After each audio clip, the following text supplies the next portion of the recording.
Good evening. Before I begin my address tonight, I would like to take this opportunity, on behalf of the class of 2009, to extend our most sincere gratitude to the administration, Board of Education, faculty, and staff here at Port Jervis High School. Over the past 4 years, this school has become more like our second home, and our peers, teachers, coaches, and administrators have become more like a second family. For that, we can never thank you enough. To the parents and families of the amazing young men and women seated beside me, thank you for your love, support, and guidance, as we could not have done this without you. And last, but certainly not least, to my fellow graduates, thank you for making these past 4 years the greatest of my life. It is truly an honor to stand before you as your valedictorian this evening, and while earning such a distinction required a great deal of hard work, nothing can begin to compare to the challenge of writing this commencement address for you tonight. This was by far the hardest thing I've ever done in my 13 years of schooling. There was simply so much I could say, so many wonderful memories and accomplishments we've shared together, and so many valuable lessons that we have learned. It was difficult to narrow it down to just one topic. But as I began thinking, I noticed one common thread that united each of us, no matter how different our individual high school experiences may have been, and that was our commitment to learning. From the very moment we were born, we began to acquire knowledge from the classroom we call life. And in our more recent years of education, while it has always been important to study diligently, to understand the materials we are presented, and to earn decent grades, it is the lessons that could never be taught from any textbook that shall remain with us for the rest of our lives. It was this realization that led me to choose my title from the Latin proverb, learn not for school, but for life. Now I know many of you are thinking, great, here comes another one of those entirely too long, drawn-out valedictorian speeches that says nothing more than knowledge is power. And I don't mind, that comes with the territory. However, I promise not to bore you with such cliches tonight, and instead, I'd like to begin my speech by asking you to close your eyes for one moment and think back 13 years to your very first day of school. I'm sure you've all heard the expression, everything you need to know you learned in kindergarten. But have you ever taken the time to really consider the truth in this statement? Think about it. As relatively carefree 5- and 6-year-olds, we were content with what we had. We were not concerned about what others thought of us, and we were proud of our accomplishments, no matter how small. Even the most mediocre of finger paintings was worthy of being displayed on our family's refrigerator, as we realized the satisfaction of a job well done. Looking back, we also managed to balance work and play, a task which has become increasingly more difficult since that time, and a lucky few of us were even privileged to enjoy nap time on a daily basis. Now, try to remember your ambitions at that age. From the time we were able to speak, we were asked, what do you want to be when you grow up? And no matter what our response may have been, we were encouraged to go after it.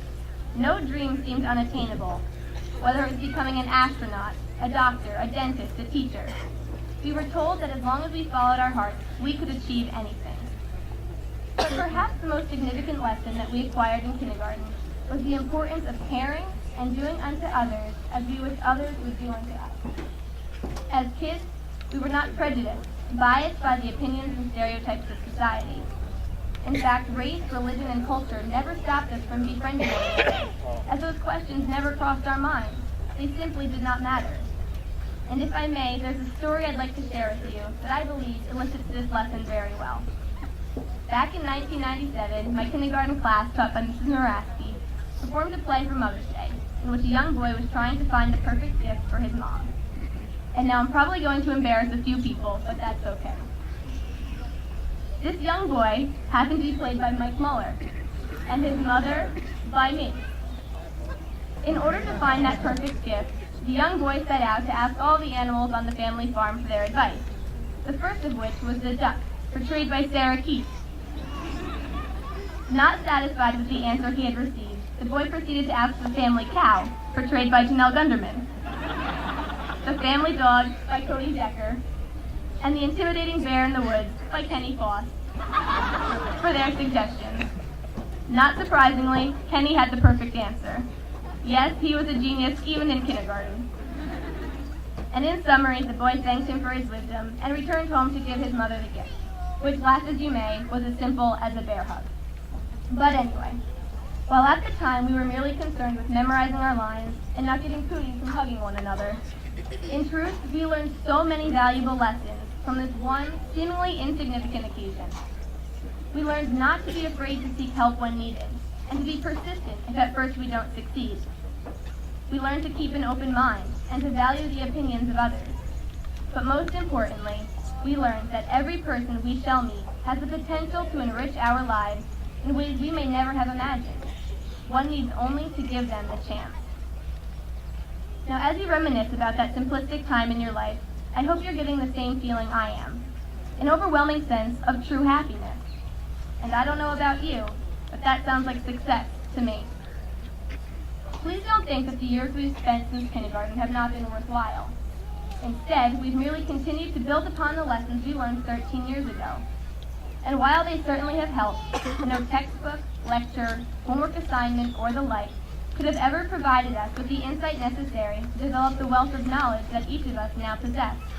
For example, and no offense intended to you, Miss Cassera, but I cannot guarantee that 5 years from now, your calculus students will remember how to differentiate implicitly. In fact, many of us couldn't even remember it for your final last Thursday. However, I can assure you that we will never forget the lessons you have taught us about commitment, hard work, and dedication to education. And Madame Dinan, who unfortunately could not be here tonight. While I cannot promise you that your students will be able to uphold a fluent conversation in French several years from now, please know that we will never forget the lessons you have taught us about character, kindness, and compassion. It is not what we have learned from the books, but what we have learned from our own experiences, and most importantly, from one another, that have helped to prepare us for what lies ahead. Therefore, it seems only appropriate that we consider these past 4 years in high school as the kindergarten to the rest of our lives. And in order to achieve the success that each of you desire and deserve, please always remember those 5 main lessons we learned 13 years ago. Number 1, be content with who you are and what you have.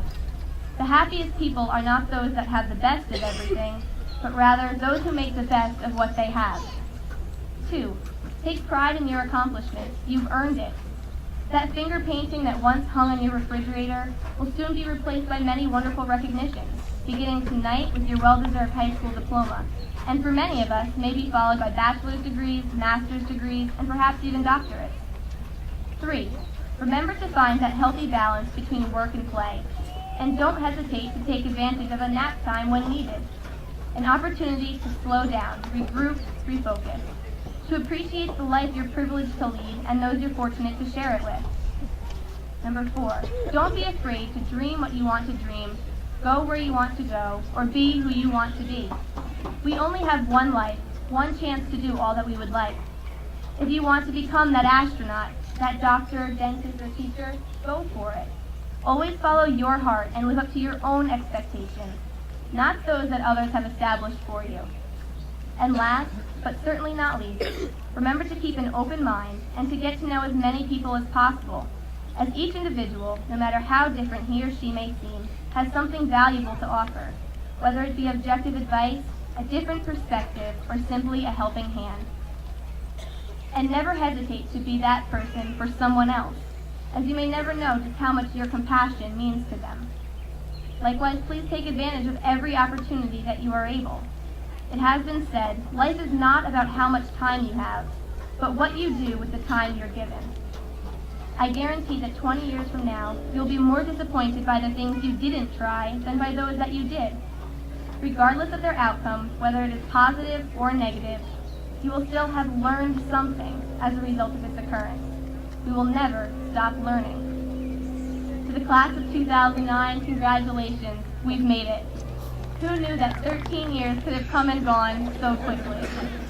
Yes, at times it often seemed long and hard. But looking back, the time has certainly flown.